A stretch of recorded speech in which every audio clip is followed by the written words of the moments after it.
मी सध्या तो अंगरखा घातला आहे तो काँग्रेसच्या प्रदेशाध्यक्षपदाचा आहे. आता त्या अंगरख्यातला जो कार्यकर्ता आहे, जी व्यक्ती आहे, ती अनेकांना माहीत नाही की ती डॉक्टर दाभोळकरांची एक स्नेही, एक गुणानुबंध आणि एक जीवश्य कंठस्थ मित्राच्या स्वरूपातील आहे. डॉक्टर दाभोळकरांना शिबिरात भेटलो, बघितलो, शाळा कॉलेजमध्ये त्यांच्यासोबत जाता आलं.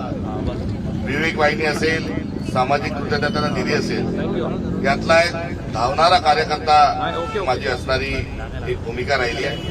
आणि यासोबतच जेव्हा अंधश्रद्धा निर्मूलनाचा कायदा बनत होता तेव्हा डॉक्टर दाभोळकरांनी जे 6 सदस्य त्या ठिकाणी सुचवले होते, जे नियुक्त झाले, जे त्या मसुदा समितीचे सदस्य होते, मी त्यातला एक सदस्य हा दाभोळकरांच्या अनुषंगानं निवड झालेला आणि या कायद्याकरता कार्यरत असताना मी कार्यकर्ता देखील. या पुढे जाऊन मला आपल्याला सांगायचं आहे की डॉक्टर दाभोळकर हे माझे फ्रेंड, फिलॉसॉफर अँड गाईड होते.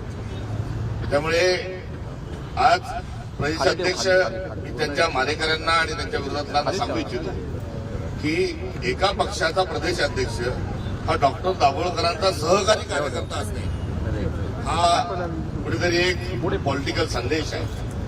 आणि याच भूमिकेतून मी पुढे देखील कार्यरत राहणार आहे.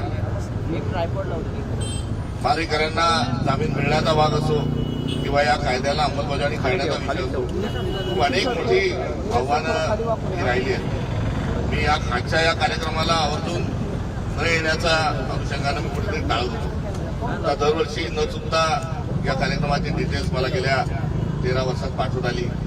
आम्हीशी सातत्याने संवाद असतो. माझ्या दुसऱ्या पिढीत, आमच्या दुसऱ्या पिढीतही माझी मुलगी अमितच्या सोबत याच अंधश्रद्धा निर्मूलन आणि वेगवेगळ्या दवादुवाच्या अनुषंगाने कार्यरत आहे. याला यासाठी येणं माझ्यासाठी फार अवघड होतं. डॉक्टर सारखा एक विवेकवादी माणूस, ज्यांनी माझ्या व्यक्तिमत्वावर विवेकाची, विचाराची, आपली दृष्टी कशी असावी छाप टाकली आहे, अशा एका माणसाला श्रद्धांजली, आदरांजली अर्पित करणं खरोखरच अवघड आहे. आणि त्यांनी त्याचं जाणं हे अजूनही मला पूर्णत्वा हे बसलेलं नाही. त्यांनी आज हवेसे वाटणारे आणि असते तर काय करतील त्याचं चिंतन सातत्याने त्यांच्या माध्यमातून होत होतं.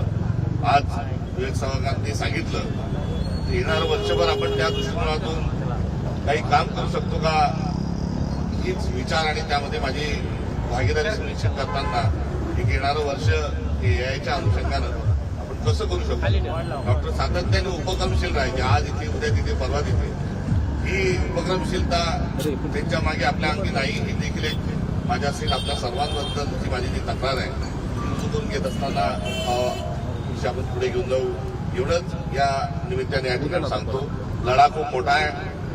मारेकरी हे वरकरणी मजबूत जरी दिसत असेल तरी आतून ते पोकळ आहे. त्यामुळे त्यांच्याशी शक्तीचाच नव्हे तर युक्तीचाही खेळ आपल्याला हा खेळला पाहिजे. वर्क हार्ड आणि वर्क स्मार्ट, यातून स्मार्टनेस आपल्याजवळ जास्ती आहे, हार्डनेस आपल्याजवळ जास्ती आहे. त्यामुळे आपण त्यांच्यापेक्षा कितीतरी पटीने आपण सशक्त आहोत. विचार आणि भावनेत डॉक्टरांनी सांगितलं होतं 4 चळवळी मोठ्या उभ्या केल्यावर की असं का होतं, सविस्तर खोलात जाणार नाही. मात्र भावनेचा जन्म आधी झालेला आहे, विचारांचा नंतर.